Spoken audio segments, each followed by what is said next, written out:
Good morning વિદ્યાર્થી મિત્રો, હું મોયલબેન પંચાલ જ્યોતિ વિદ્યાલયથી હું આજે તમને ધોરણ 6નો વિષય સાયન્સનો પાઠ 12નો વિદ્યુત તથા પરિબળ તમને સમજાવવા જઈ રહી છું. હવે વિદ્યુત એ બધાને જ ખબર છે કે ઇલેક્ટ્રિસિટી કાં તો કોઈ એક આપણે જે દીવા કરીએ છીએ કે જે બલ્બ સળગાવીએ છીએ એને આપણે વિદ્યુત દ્વારા સળગાવીએ છીએ. અને પરિપથ એટલે ક્યાંથી આવે છે એનો માર્ગ કયો છે, બરોબર, એના વિશે આપણે શીખીશું. હવે મુદ્દા પર આપણે મુદ્દાસર ચર્ચા કરશું. પાઠ ચોપડી તમારા હાથમાં રાખવાની રહેશે. પાઠ 12નો વિદ્યુત તથા પરિપથ. આપણે વીજળીનો ઉપયોગ ઘણા બધા કાર્યોને સરળ બનાવવા કરીએ છીએ. ઉદાહરણ તરીકે આપણે વીજળીનો ઉપયોગ કૂવામાંથી પંપ દ્વારા પાણી બહાર કાઢવા માટે કરીએ છીએ, અથવા જમીનની સપાટી પરથી પાણીને અગાસી પર રાખેલ ટાંકીમાં પહોંચાડવા માટે કરીએ છીએ, બરોબર છે. હવે અત્યારે જો પહેલાની જેમ આપણે ટાંકીમાં ડોલો ભરીને અગાસી પર ટાંકીમાં પહોંચતું કરવું હોય તો કેટલું કઠિન રહેતું, થાકી જવાય. પણ અત્યારે ખાલી એક સ્વિચ દબાવીએ અને પાણી છેક ઉપર અગાસીમાં હોય એમાં પહોંચી જાય છે. તો પહેલા કરતાં આપણું જીવન કેટલું સરળ બની ગયું. એ જ વસ્તુ ઘરમાં મિક્સર, ગ્રાઇન્ડર એવા ઘણા બધા ઉપકરણો છે જેને આપણે એક જ મિનિટમાં આપણે ઉપયોગ કરી અને ફટાકડી સ્વિચ દબાવી વસ્તુ તૈયાર. એના સિવાય મમ્મી વોશિંગ મશીનમાં કપડાં નાખે છે તો શું છે આ બધું વિદ્યુત દ્વારા બનતી વસ્તુઓ, જેને વિદ્યુત વાપરીને આપણે એ વસ્તુને આપણું જીવનનું કાર્ય સરળ બનાવીએ છીએ. જેને કરવા માટે તમે વીજળીનો ઉપયોગ કરો છો તેમાંથી કેટલાકની યાદી કરી તમારી નોટબુકમાં લખો. શું તમારી યાદીમાં પ્રકાશ માટે વીજળીનો ઉપયોગ સામેલ છે? સૂરજ આ તમે આ પછી પણ આપણા ઘરો, રસ્તાઓ, ઓફિસો તથા કારખાનાઓને વીજળી પ્રકાશિત કરે છે. વીજળી આપણને વીજ મથકમાંથી પ્રાપ્ત થાય છે. તેમ છતાં પણ વીજળીનો પુરવઠો ઠપ થઈ શકે છે અથવા કોઈ સ્થાનો પર ઉપલબ્ધ નથી થઈ શકતી. એવી સ્થિતિમાં આપણે પ્રકાશ માટે ટોર્ચનો ઉપયોગ કરીએ છીએ. ટોર્ચમાં એક બલ્બો હોય છે. જ્યારે તેની સ્વિચ ઓન કરીએ છીએ ત્યારે તે પ્રકાશ આપે છે. ટોર્ચને વીજળી ક્યાંથી મળે છે? હવે ઘણી બધી વસ્તુ આપણે આપણા ઘરે જે લાઇટો બળે છે, કે મિક્સર બળે છે, કે ગ્રાઇન્ડર છે, કે પછી વોશિંગ મશીન છે, એ બધું વીજ મથકમાંથી જે આવે છે એ વીજળીનો ઉપયોગ કરીને આપણે એ બધી વસ્તુ ઓન કરીએ છીએ. પણ એવી જ રીતે આપણે કોઈ દૂર જંગલમાં ગયા છીએ તો ત્યાં આપણને વીજળી મળશે નહીં મળે. તો આપણે શું કરીએ? એક ટોર્ચ કેરી કરીએ છીએ કે જે અંધારામાં પણ આપણને પ્રકાશ આપે. તો આ ટોર્ચ કઈ રીતે ચાલે છે એના વિશે આપણે મુદ્દાસર ચર્ચા કરીશું. હવે 12.1 વિદ્યુત કોષ. ટોર્ચના બલ્બને વીજળી વિદ્યુત કોષ દ્વારા પ્રાપ્ત થાય છે.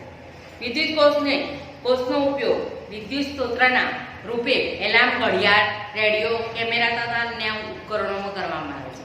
હવે આ બેટરીનો ઉપયોગ આપણે ક્યાં ક્યાં કરીએ છીએ? ટોર્ચમાં કરીએ છીએ, ઘડિયાળમાં કરીએ છીએ, એલાર્મ ઘડિયાળમાં કરીએ છીએ. અત્યારે વોલ ક્લોક જે આવે છે, દિવાલ ઘડિયાળ, એની અંદર બી આપણે 1 કે 2 કે એનાથી વધારે સેલ નાખતા હોઈએ છીએ. જેવી ઘડિયાળ હોય એ પ્રમાણે સેલ નાખવામાં આવે છે. રેડિયો, કેમેરા એ બધામાં આપણે શું નાખીએ છીએ? સેલ નાખીએ છીએ. શું તમે વિદ્યુત કોષને ધ્યાનપૂર્વક જોયો છે? તમે એ જોયું હશે કે તેની એક બાજુ ધાતુની કેપ તથા બીજી બાજુ ધાતુની ડિસ્ક હોય છે.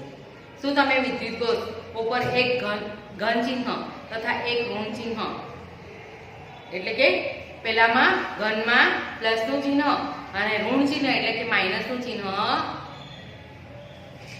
જોયું છે?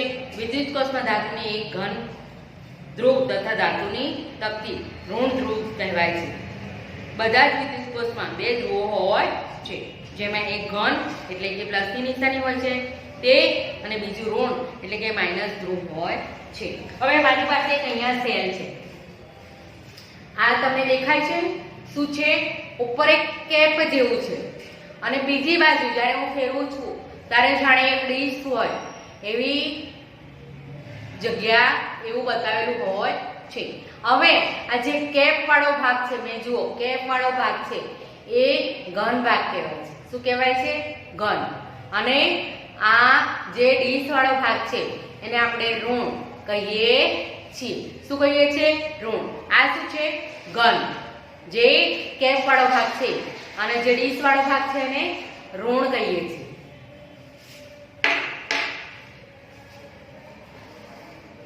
તમને અહીંયા આકૃતિમાં બી બતાવેલું છે કે જે કેપ વાળો ભાગ છે એમાં પ્લસની નિશાની છે અને જે ડીશ વાળો ભાગ છે ત્યાં માઇનસની નિશાની છે. વિદ્યુત કોષમાં સંગ્રહિત રાસાયણિક પદાર્થમાંથી વિદ્યુત કોષ વીજળી ઉત્પન્ન કરે છે. હવે આ સેલની અંદર શું હોય છે? એક રાસાયણિક પદાર્થ હોય છે. એના લીધે આપણી બેટરી ટોર્ચ ચાલુ રહે છે. એ જ્યારે ખાલી થઈ જાય, અંદરનો રાસાયણિક પદાર્થ ખાલી થઈ જાય ત્યારે આપણો સેલ ખરાબ થઈ ગયો કાં તો બંધ થઈ ગયો એમ આપણે કહીએ છીએ. શું થાય છે? અંદર શું હોય છે? જ્યારે આપણે નવો લાવીએ છીએ એમાં જેમ બાટલીમાં આપણે કોઈ વસ્તુ ભરીએ અને એ વસ્તુ જ્યાં સુધી ચાલે ત્યાં સુધી આપણે એને વાપરી શકીએ છીએ અને જેવી બાટલીમાંથી વસ્તુ ખાલી થઈ જાય એમ આ સેલમાં બી એક એવો રાસાયણિક પદાર્થ હોય છે જે ખાલી થઈ જાય એટલે સેલ બંધ થઈ જાય છે.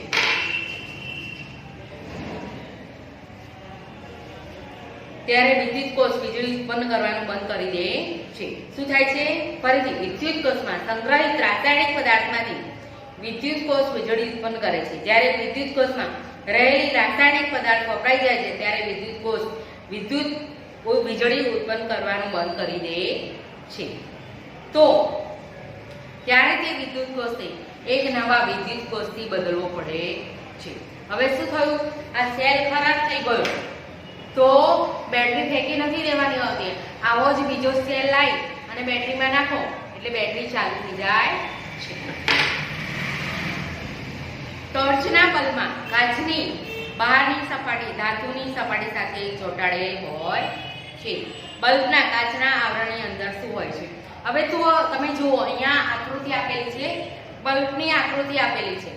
તમારા ઘરે બી બલ્બ જોશો ને તો બલ્બની ઉપરના ભાગમાં એટલે કે આ ભાગમાં ફિલામેન્ટ એટલે કે એક પાતળું તાર હોય છે. એક પાતળું તાર એક છેડેથી બીજે છેડે જોડેલું હોય છે જ્યારે પૃષ્ઠમાં. બરોબર? આ ફિલામેન્ટ શું કામ કરે છે? જ્યારે આ ફિલામેન્ટ ટર્મિનલ સાથે જોડાય છે એટલે કે એને ફિલામેન્ટને નીચેના બે વાયર સાથે જોડેલો હોય છે અને એ બલ્બની બહારની તરફ ટર્મિનલ આવેલા છે. એ ટર્મિનલમાં બંને ધ્રુવ આવેલા હોય છે એ માં જોડવામાં આવે છે. જે બે તાર ઉપરની સાઈડ છે ફિલામેન્ટને જોડેલા છે એ તારને ક્યાં સુધી નાખવામાં આવે છે? ટર્મિનલ સુધી, એટલે કે ઉપરના ભાગમાં અને નીચેના ભાગમાં બંને ધ્રુવ આવેલા છે. જુઓ, આ બે બતાવેલા છે, બે એરો નીચેના ભાગમાં છે. એ બે એરો બે ટર્મિનલમાં જોડેલા હોય છે, એના લીધે આપણો બલ્બ ચાલે છે.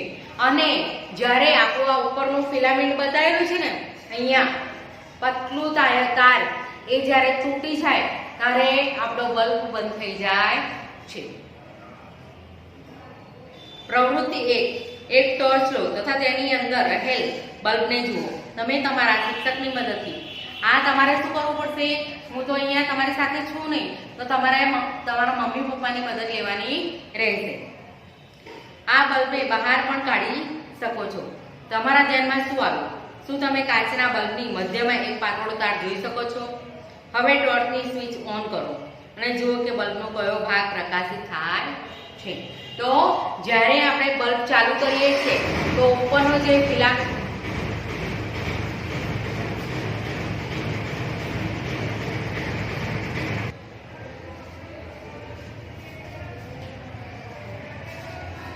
વિદ્યાર્થી મિત્રો, આપણે પ્રવૃત્તિ 1 ફરીથી જોઈશું. થોડો વધારાનો અવાજ આવી ગયો એટલે મેં વિડીયો રોકી દીધો. પ્રવૃત્તિ 1. એક ટોર્ચ લો તથા તેની અંદર રહેલ બલ્બને જુઓ. તમે તમારા શિક્ષકની મદદથી આ બલ્બને બહાર પણ કાઢી શકો છો. તમારા ધ્યાનમાં શું આવ્યું? શું તમે કાચના બલ્બની મધ્યમાં એક પાતળો તાર જોઈ શકો છો? આકૃતિ 12.2 જુઓ, તમને દેખાય છે ઉપર એક પાતળો તાર. મેં તમને કીધેલું કે અહીંયા એક પાતળો તાર હોય છે, તમે તમારા ઘરે બલ્બમાં જોઈ શકો છો. મધ્યમાં એક પાતળો તાર જોઈ શકો છો આકૃતિ 2.2માં 12.2માં. હવે ટોર્ચની સ્વિચ ઓન કરો અને જુઓ કે બલ્બનો કયો ભાગ પ્રકાશિત થાય છે. તો જે ફિલામેન્ટ હોય છે, જે પાતળો તાર હોય છે, એ ભાગ પ્રકાશિત થાય છે. પ્રકાશ ઉત્પન્ન કરતા બલ્બના પાતળા તારને ફિલામેન્ટ કહે છે. આ ફિલામેન્ટ બે મોટા તારની વચ્ચે જોડાયેલ હોય છે, જેમ કે આકૃતિ 12.2માં દર્શાવેલ છે. આ મોટા તાર ફિલામેન્ટને આધાર પૂરો પાડે છે. આ મોટા તારોમાંથી એક મોટો તાર બલ્બની સપાટી પર ધાતુના ઢાંચા સાથે જોડાયેલો હોય છે. હવે શું થાય છે? ફિલામેન્ટ જે પાતળો તાર આમ ક્રોસમાં હોય છે, એ નીચે આજુબાજુમાં બે બાજુ એક જાડા તાર સાથે જોડાયેલો હોય છે અને એ તાર ધાતુના ઢાંચા સાથે જોડાયેલો હોય છે. એટલે કે બલ્બની બહારની સાઈડ જે આ પાતળો ભાગ છે ને, લોખંડનો ભાગ હોય છે, એમાં જોડાયેલો હોય છે. આ મોટા તાર ફિલામેન્ટને આધાર પૂરો પાડે છે. આ મોટા તારોમાંથી એક મોટો તાર બલ્બની સપાટી પર ધાતુના ઢાંચા સાથે જોડાયેલો છે. આકૃતિ 12.2 બીજો મોટો તાર આધાર કેન્દ્ર પર ધાતુની અણી પર જોડાયેલ હોય છે. બલ્બના આધાર પર ધાતુનો ઢાંચો તથા ધાતુની અણી એ બલ્બના બે ટર્મિનલ ધ્રુવ છે. આ બંને ટર્મિનલ એવા પ્રકારે રાખવામાં આવે છે કે તે એકબીજાને અડકી ન શકે. હવે શું થાય છે? આ બંને ટર્મિનલને, આ શું છે? જે ઢાંચો એક જમણી બાજુ એક ડાબી બાજુ, બે બાજુ હોય છે ને, તો શું થાય છે? એને ધાતુની શું હોય છે? આના સાથે જોડેલો હોય છે. ધાતુના તારને આની સાથે જોડેલો હોય છે, પણ એક તાર ઉપરની તરફ હોય છે, એટલે કે અહીંયાની તરફ હોય છે, અને બીજો તાર નીચે આપેલો હોય છે. તમને અહીંયા બે એરોસ બતાવેલા છે, એ પ્રમાણે જોડેલો હોય છે. આ બંને ટર્મિનલ એવા પ્રકારે રાખવામાં આવે છે કે તે એકબીજાને અડકી ન શકે. ઘરમાં ઉપયોગમાં લેવામાં આવતા વિદ્યુત બલ્બની પણ આવી જ સંરચના હોય છે. જેવો ટોર્ચમાં હોય છે એવો જ આપણા ઘરે જે બલ્બ વપરાતો હોય છે, એની સંરચના બી એવી જ હોય છે. અને જ્યારે સમજો કે તમે ઉડી ગયો હોય તો એ તાર શું પડે છે? છૂટો પડી જાય છે. ઉપરનો જે ગોળ ફિલામેન્ટ વાળો તાર શું થાય છે? છૂટો પડી જાય તો ખબર જ પડે છે તાર તૂટી ગયો. અંદર અવાજ આવતો હોય છે ઘણી વખત, અને શું થાય છે? એ છૂટો પડી ગયો એટલે બલ્બ બંધ થઈ જાય. આવા પ્રકારના વિદ્યુત કોષ તથા વિદ્યુત બલ્બ બંનેમાં બે ટર્મિનલ ધ્રુવ હોય છે. તેમાં આ બે ટર્મિનલ ધ્રુવ શા માટે હોય છે? હવે 12.2 વિદ્યુત કોષ સાથે જોડાયેલ બલ્બ. ચાલો વિદ્યુત કોષનો ઉપયોગ કરીને એક બલ્બને પ્રકાશિત કરવાનો પ્રયત્ન કરીએ. આવો આપણે કેવી રીતે કરીશું? પ્રવૃત્તિ 2 જોવાની છે આપણે. વિવિધ રંગનું પ્લાસ્ટિકનું આવરણ ચડાવેલ વિદ્યુત તારના 4 ટુકડા લો. શું કરવાનું છે? 4 ટુકડાની જગ્યાએ તમે 2 ટુકડા બી લેશો તો તમારું કામ થઈ જાય છે. આમાં બતાવેલું છે તમને, જુઓ શું છે? એક બેટરી લીધી છે, એના પર શું કર્યું છે? એક ધાતુનો તાર લીધો છે. મેં બંને અલગ અલગ કલરનો લઉં છું. શા માટે? આપણને ખબર પડે કે કોણ ત્યાં જોડેલો છે. બરોબર? હવે આ તારને હું આગળથી જે પ્લાસ્ટિકનું આવરણ છે હું કાઢી નાખીશ અને ધાતુની ઘન અને ઋણ પટ્ટી પર જોડી દઈશ. બરોબર? શું કરીશ? એને ટચ કરવું જોઈએ. બલ્બને ધાતુની કેપ પર ટચ કરવું જોઈએ. વિવિધ રંગનું પ્લાસ્ટિકનું આવરણ ચડાવેલ વિદ્યુત તારના 4 ટુકડા લો. તારના ટુકડાને બંને છેડાથી પ્લાસ્ટિકનું આવરણ થોડું કાઢી નાખો. આવી રીતે બંને છેડે ધાતુનો તાર ખુલ્લો થઈ જશે. બે તારના અનઆવરિત થયેલ ભાગને વિદ્યુત કોષ તથા બીજા છેડાઓને બલ્બ સાથે આકૃતિ 12.3 તથા 12.4 માં દર્શાવ્યા મુજબ જોડો. તમારે આકૃતિ કઈ જોવાની છે? 12.3. આ મેં તમને બતાવ્યું છે, તમારા ચિત્રમાં 12.3 માં બતાવેલું છે કે ધાતુના તાર લીધા છે મેં, બરોબર? એના પરથી પ્લાસ્ટિકનું આવરણ શું કર્યું? બંને છેડેથી કાઢી નાખ્યું. થોડું આખું નહીં કાઢી નાખવાનું. જેમ કે આ ચોક હોય, આ મારો તાર છે સમજો, તો એનો આટલો છેડો હું કાઢી નાખીશ, બીજેથી બી આટલો છેડો કાઢી નાખીશ. એમ શું કરીશ? પ્લાસ્ટિકનું આવરણ કાઢી નાખીશ અને એના ખુલ્લા તાર જે આપણી બેટરી છે એના ધન અને ઋણ છેડે એ તારને અડે તેવું કરી દઈશ. બલ્બ સાથે વાયરને જોડવા માટે તમે ઇલેક્ટ્રિશિયન દ્વારા વાપરવામાં આવે છે તે ટેપનો ઉપયોગ કરી શકો છો. શેનો ઉપયોગ કરવાનો? જ્યારે તમે તાર જોડો ત્યારે ટેપનો ઉપયોગ કરીને એને જોડવાની રહેશે. આમાં બતાવેલું છે 12.4 માં કઈ રીતે જોડવું, બરોબર? દ્વારા વાપરવામાં આવે છે તે ટેપનો ઉપયોગ કરી શકો છો. વિદ્યુત કોષને તાર સાથે જોડવા માટે રબર બેન્ડ અથવા ટેપનો ઉપયોગ કરી શકો છો. હવે બે છેડા એક વાયરને બે બાજુથી જ્યારે છોડ્યો, પ્લાસ્ટિકની એ કાઢી નાખ્યું આવરણ, તો એક છેડો હું બલ્બને લગાડીશ અને બીજો છેડો હું બેટરીને લગાડીશ. હવે બલ્બ તથા વિદ્યુત કોષની અલગ અલગ 6 રીતે જોડો. જેમ કે આકૃતિ 12.5 A થી 12.5 F માં બતાવવામાં આવ્યું છે. પ્રત્યેક સ્થિતિ તપાસો કે બલ્બ પ્રકાશિત થાય છે કે નહીં. પ્રત્યેક સ્થિતિ માટે હા અથવા ના લખો. હવે આપણે આકૃતિ જુઓ. આમાં જે બતાવ્યું છે એ શું છે? આ રીતે તમે જોડશો તો તમારો બલ્બ શું થશે? ચાલુ થશે. પણ બી રીતે જોડવા જશો તો શું થશે? જોડાશે નહીં. શા માટે?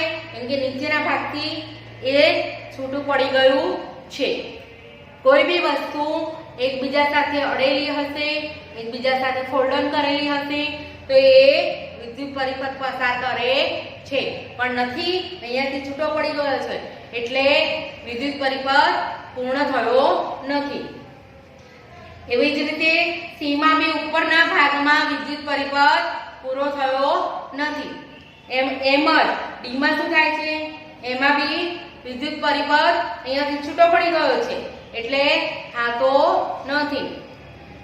પછી ઈમાં બી એવું જ છે, પણ એફમાં શું છે? ભલે ક્રોસ કરી છે પણ વિદ્યુત પરિપથ બધી જગ્યાએથી પૂરો થાય છે એટલે ચાલુ થાય છે. હવે તે સ્થિતિઓને ધ્યાનપૂર્વક જુઓ જેમાં બલ્બ પ્રકાશિત થાય છે. આ સ્થિતિઓની સરખામણી બીજી ગોઠવણી સ્થિતિ સાથે કરો જેમાં બલ્બ પ્રકાશિત થતો નથી. શું તમે આનો ભેદ જણાવી શકો છો? આકૃતિ 12.5 એમાં વિદ્યુત કોષના એક ટર્મિનલ ધ્રુવથી શરૂ કરીને તમારી પેન્સિલની અણીને વાયર પર ફેરવીને બલ્બ સુધી લાવો. હવે બલ્બના બીજા ટર્મિનલ ધ્રુવથી શરૂ કરીને વિદ્યુત કોષ સાથે જોડેલ બીજા વાયરના ભાગ પર પેન્સિલની અણીને લાવો. આ કાર્યને આકૃતિ 12.5 ની અન્ય ગોઠવણી માટે પુનરાવર્તિત કરો. શું એ અવસ્થાઓમાં બલ્બ પ્રકાશિત થાય છે જેમાં સેલના એક ટર્મિનલ ધ્રુવથી વાયરના બીજા ટર્મિનલ સુધી પહોંચવા માટે પેન્સિલનો ઉપર ઉઠાવવી પડે છે. હવે 12.3 વિદ્યુત પરિપથ. પ્રવૃત્તિ 2 માં તમે વિદ્યુત કોષના એક ટર્મિનલ ધ્રુવને તાર દ્વારા બલ્બથી લઈને વિદ્યુત કોષના બીજા ટર્મિનલ સુધી સાથે જોડ્યું. ધ્યાન આપો કે આકૃતિ 12.5 A તથા આકૃતિ 12.5 F ની સ્થિતિઓ ગોઠવણીમાં વિદ્યુત કોષના બે ટર્મિનલ ધ્રુવ બલ્બના બે ટર્મિનલો ધ્રુવો સાથે જોડાયેલ છે. આ પ્રકારની ગોઠવણી વિદ્યુત પરિપથનું એક ઉદાહરણ છે. વિદ્યુત પરિપથ એ વિદ્યુત કોષના બે ટર્મિનલો ધ્રુવો વચ્ચે વિદ્યુત પ્રવાહના સંપૂર્ણ પથને દર્શાવે છે. બલ્બ માત્ર ત્યારે જ પ્રકાશિત થાય છે જ્યારે પરિપથમાં વિદ્યુત પ્રવાહ પસાર થાય છે. એટલે મેં કીધું કે વાયર જો એકબીજા સાથે જોડાયેલું નહીં હોય તો મેં કીધું એમ કે ગોઠવણી યોગ્ય રહેશે નહીં. વિદ્યુત પરિપથ પૂર્ણ થવો જોઈએ એટલે બેટરીનું ઘન અને ઋણ બંને તાર સુધી જોડાયેલું હોવું જોઈએ. એમજ બલ્બનું બી ઉપરના ભાગે જે કેપનો ભાગ છે ત્યાંથી જોડાયેલો અને નીચે બલ્બના છેડેથી જોડાયેલો હોવો જોઈએ, જેમાં આકૃતિમાં બતાવ્યું છે એ રીતે. તો તમારો પરિપથ પૂરો થશે અને તમારી બલ્બ સળગશે. કોઈ પણ વિદ્યુત પરિપથમાં આકૃતિ 12.6 દર્શાવ્યા અનુસાર વિદ્યુત પ્રવાહની દિશા વિદ્યુત કોષના ટર્મિનલ એટલે કે ધન અને ઋણ થી ટર્મિનલ ધ્રુવ તરફ હોય છે.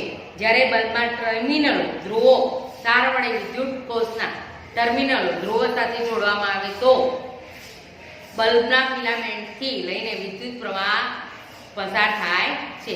આ બલ્બને પ્રકાશિત કરે છે. ક્યારેક વિદ્યુત બલ્બ વિદ્યુત કોષથી જોડાયેલો હોવા છતાં પ્રકાશિત થતો નથી. એવું બલ્બના ફ્યુઝડ થવાથી ઉડી જવાથી હોઈ શકે છે. એટલે કે મેં બધું બરાબર કર્યું, બધું જોડ્યું, પણ જો આપણો બલ્બ જ એની ફિલામેન્ટ તૂટેલી હશે તો બલ્બ ચાલશે નહીં. કાં તો પછી મારી બેટરી જેની અંદર રસાયણ ભરેલું છે એ રસાયણ જો ખલાસ થઈ ગયું હશે અને બેટરી બંધ થઈ ગઈ હશે તો બી તમારો બલ્બ સળગતો નથી. શું તેની અંદર ફિલામેન્ટની અખંડિત આંખો છે? વિદ્યુત બલ્બ ઘણા કારણોથી ફ્યુઝડ થઈ શકે છે. તેમાંથી એક કારણ છે ફિલામેન્ટ તૂટી જવું. બલ્બનો ફિલામેન્ટ તૂટી જવાથી વિદ્યુત કોષના ટર્મિનલ ધ્રુવો વચ્ચે વિદ્યુત પ્રવાહ કરંટનો પરિપથ તૂટી જાય છે, જેનાથી ફ્યુઝ થયેલા બલ્બના ફિલામેન્ટમાંથી વિદ્યુત પ્રવાહ પસાર થઈ શકતો નથી. આથી તે પ્રકાશિત થતો નથી. શું હવે તમે એ જણાવી શકો છો કે આકૃતિ 12.5 બી, સી, ડી તથા ઈમાં તમારો પ્રયત્ન કરવા છતાં પણ બલ્બ પ્રકાશિત કેમ ન થાય? આ તમને મેં સમજાવ્યું હતું કે તાર બંને ધ્રુવો સાથે જોડેલો નથી, ત્યાં તો ત્યાંથી ખંડિત થયેલો છે એટલે બલ્બ પ્રકાશિત થતો નથી. હવે આપણે જાણીએ છીએ કે વિદ્યુત કોષનો ઉપયોગ કરીને બલ્બને પ્રકાશિત કેવી રીતે કરી શકાય છે. શું તમે તમારા માટે એક ટોર્ચ બનાવવાનું પસંદ કરશો? પ્રવૃત્તિ 3. એક ટોર્ચ માટેનો બલ્બ તથા તારનો ટુકડો લો. પહેલાની જેમ તારના બંને છેડાથી પ્લાસ્ટિકને દૂર કરો. આકૃતિ 12.7 દર્શાવ્યા અનુસાર વાયરના એક છેડાને બલ્બના ધાતુના ડાચાની ચારેય બાજુ લપેટો તથા બીજા છેડાને રબર બેન્ડની મદદથી વિદ્યુત કોષના 3 ઋણ ટર્મિનલ ધ્રુવ સાથે જોડો. હવે બલ્બના આધારની અણી અર્થાત તેના બીજા ટર્મિનલ ધ્રુવને વિદ્યુત કોષના ઘન ટર્મિનલ ધ્રુવ પર રાખો. શું બલ્બ પ્રકાશિત થશે? હવે બલ્બને વિદ્યુત કોષના ટર્મિનલ ધ્રુવથી હટાવો. શું બલ્બ હજુ પણ પ્રકાશિત છે? શું આ તમે તમારી ટોર્ચને ઓન તથા ઓફ કરો તેના જેવું નથી? શું થશે? જ્યારે બંને ટર્મિનલો બલ્બને અડે છે ત્યારે બલ્બ પ્રકાશિત થાય છે અને જો ના અડે તો પ્રકાશિત થતો નથી. અને જ્યારે આપણે બલ્બને આપણે ટોર્ચ બેટરીથી દૂર કરીએ છીએ ત્યારે શું થાય? એ ઓફ થઈ જાય છે. એટલે આપણને સ્વિચ જેવું કામ કરે છે કે જેમ સ્વિચ ઓન કરીએ ત્યારે બલ્બ સળગે છે અને ઓફ કરીએ ત્યારે બલ્બ બંધ થાય છે. આટલેથી હું પાઠ પૂર્ણ કરું છું. આગળનો વિડીયો થોડી વાર પછી તમને બતાવવામાં આવશે. જય હિન્દ, નમસ્તે.